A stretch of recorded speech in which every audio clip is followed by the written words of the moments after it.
Can everybody hear me? Can anyone understand me? Okay, good.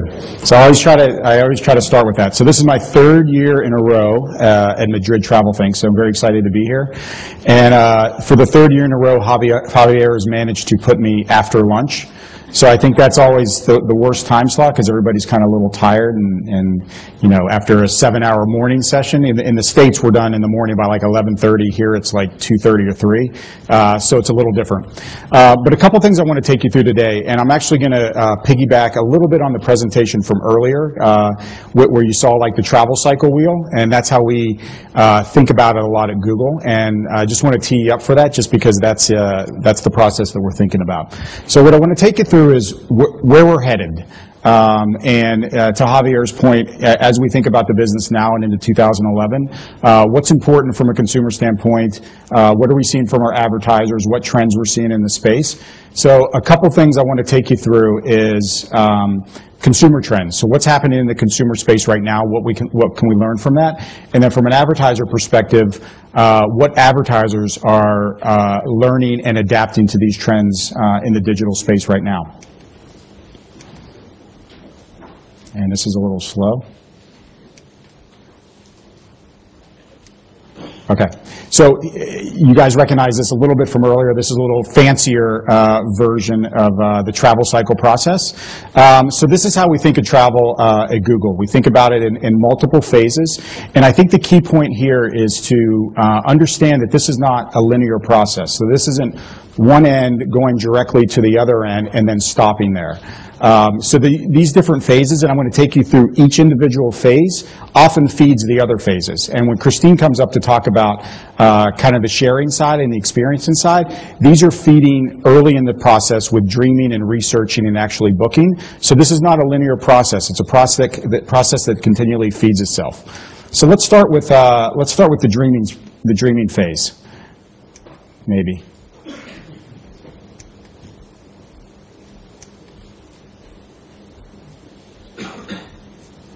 There we go.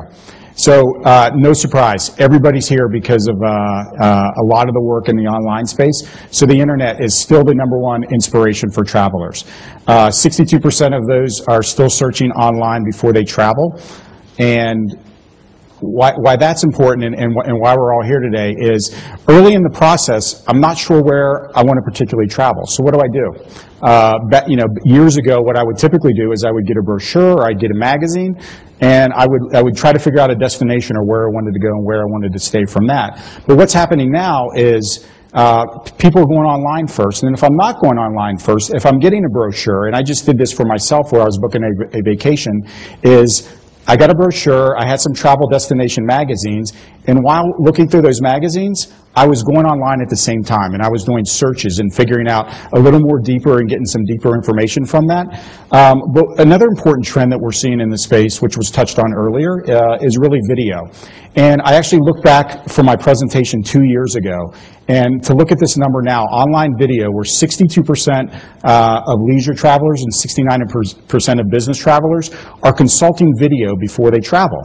And video is the perfect format. I mean, we talked years ago where we had thumbnail pictures. That's all we had. We're in the GDS systems. I would look online. I would get a handful of thumbnail pictures. Now video has really come kind of mainstream and come to the center right now. This number 2 years ago was 15%. So if you don't think it's a trend and you don't think it's important, you really need to start looking at video. I can touch and feel destinations. I can get a real good feel for what's happening on level at properties just by looking at video, and it's a really important area that you need to think about. So ask yourselves, is your brand present at these inspiration points? So if I'm looking online, I see a video of a destination, I see the video of a hotel, think about your brand, think about how your brand fits within that. And I'll give an example. So on the search side, this is a search for family vacation.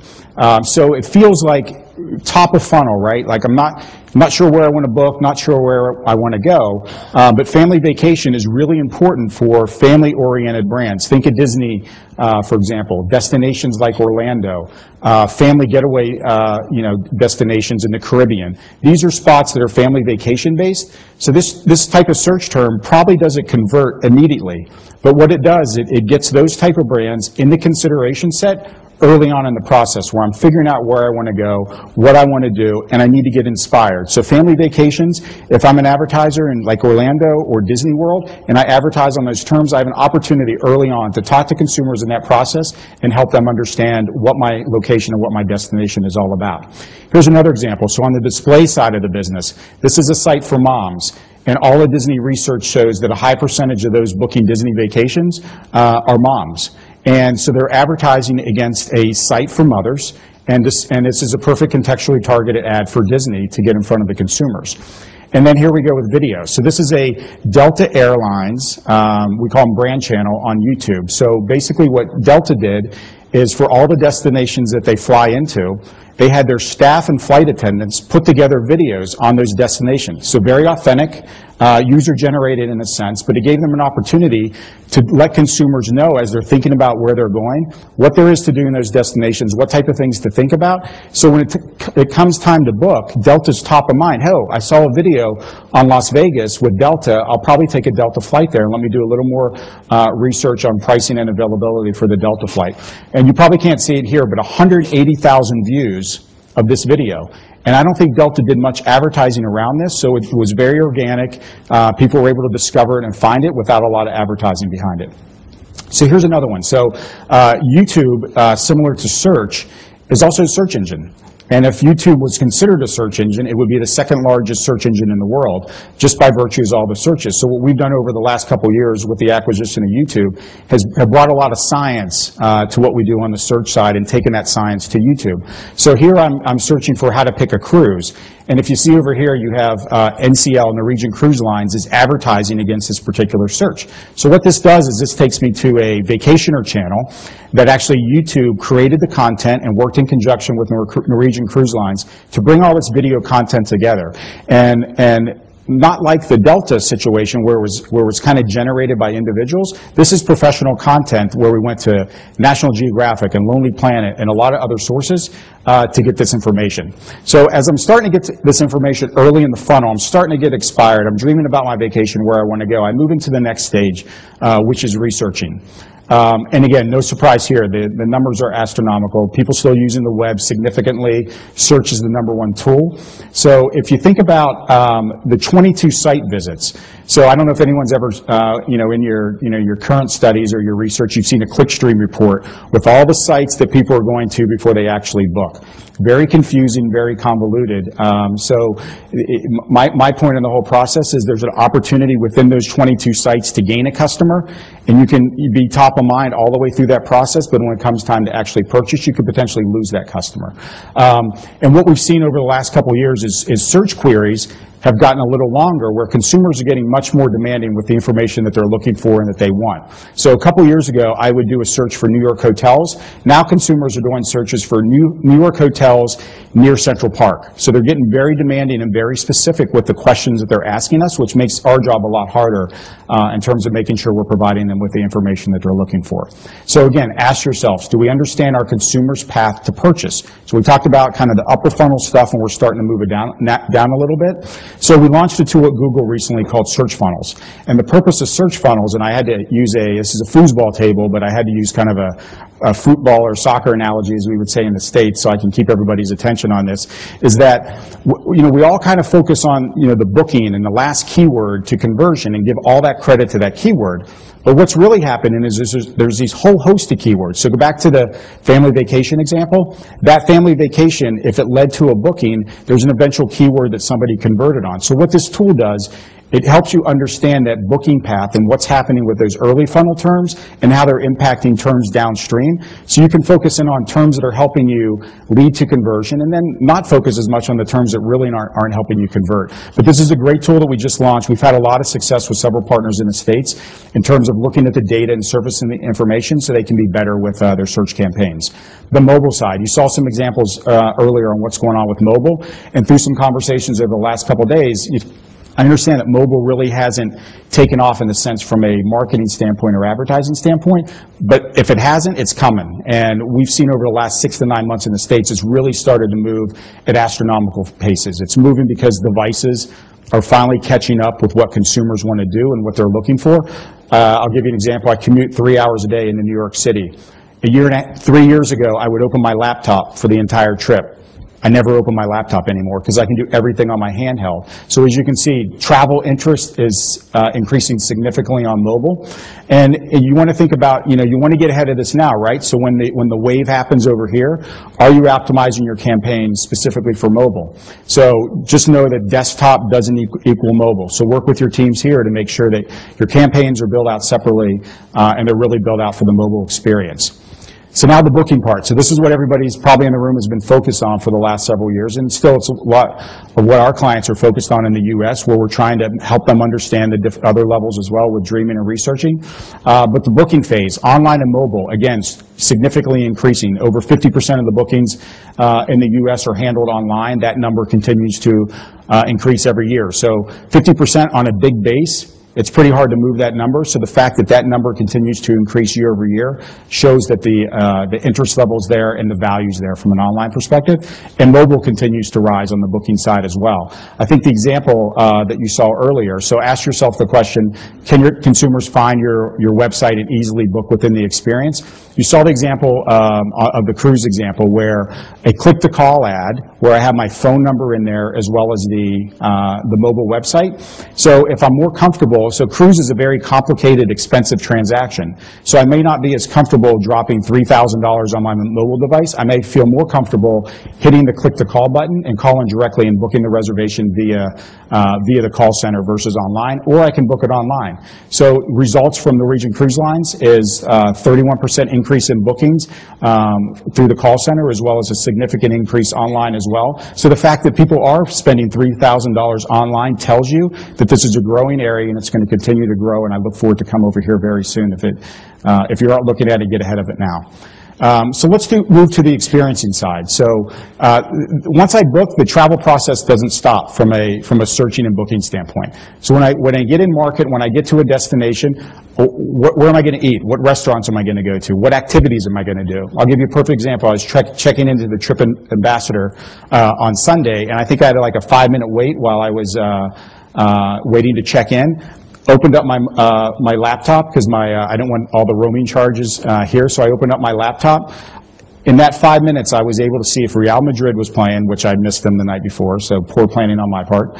And I wanted to see if bullfighting was going on, so bullfighting wasn't going on. I wanted to look at what restaurants I wanted to go to. So within that 5-minute period, I got a lot of quick information.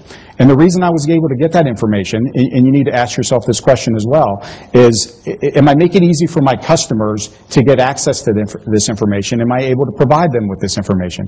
First area is Wi-Fi. So the fact that in lobby, I had easy access to Wi-Fi. I could open up my laptop and in 5 minutes get all this information. So think about the experience in the room. Think about the experience in the lobby. If you're an airline, you're in flight. There's already an expectation in the U.S. now that I'll have Wi-Fi on my flights. And if I don't have Wi-Fi on a particular airline, I'm going to fly another airline. Because if I'm flying cross-country for 6 hours or flying transcontinental, I need to be able to work during those 6 hours, and Wi-Fi has become an expectation. So make sure you're thinking about what your consumers want during that time, whatever particular market that you sit in. And then the other area is your experience. So here's a couple examples from some of our partners within the U.S. The one you see on the upper left is a Marriott kiosk that sits in lobbies. So I'm a consumer, I can go to this kiosk, I can look for restaurants, I can make reservations from this device, great experience. The others is a British Airways. I've got my boarding pass on my device, easy to check in, I don't have to print something at home, I don't have to stand in line at the airport to check in, I can do it all on my mobile device. The bottom left is an example, Rotterdam. Great app that they built. I can get tons of information, things to do, places to stay, how to get there. Great experience. SPG, loyalty program for Starwood. So it's an individual business unit within Starwood that created a separate app specifically for their loyalty program. And then Avis Budget, car rental is very transactional. I think the number is 15% of all car rental bookings actually happen at the airport. So think about it, I land on a flight, I could open up my mobile device if I don't have a booking already and book my flight on my Avis rental car before I even get off the flight. Very impactful, very powerful.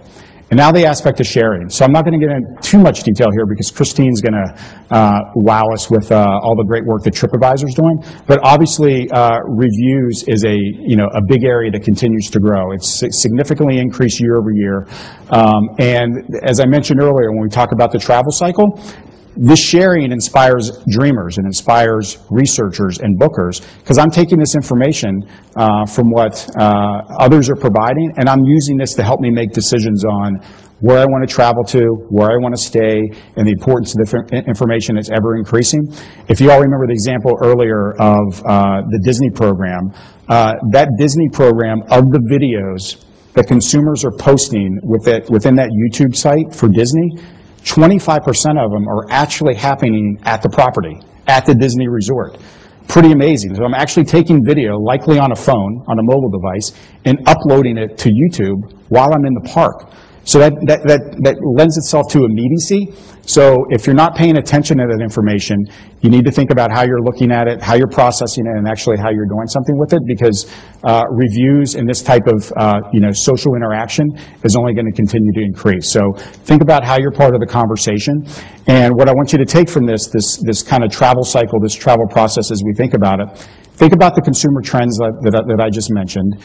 Think about the questions that I asked and how you're involved and how you're thinking about that, and then learn from what others are doing. There's a lot of people still trying to figure it out as we go. So, the kind of best advice is launch and iterate. It's a big thing that we say at Google. We launch a lot of products and figure it out as we go. You may not have it right out of the gate, but get something out there. Mobile, for example, get something out there, leverage what others are doing, and then you're going to figure it out as you go as this marketplace continues to change over the next couple of years. So with that, I'll finish up and I'll turn it over to Christine, and we'll dig a little deeper into TripAdvisor, and I'm sure everyone's going to have a lot of questions at the end. Thank you.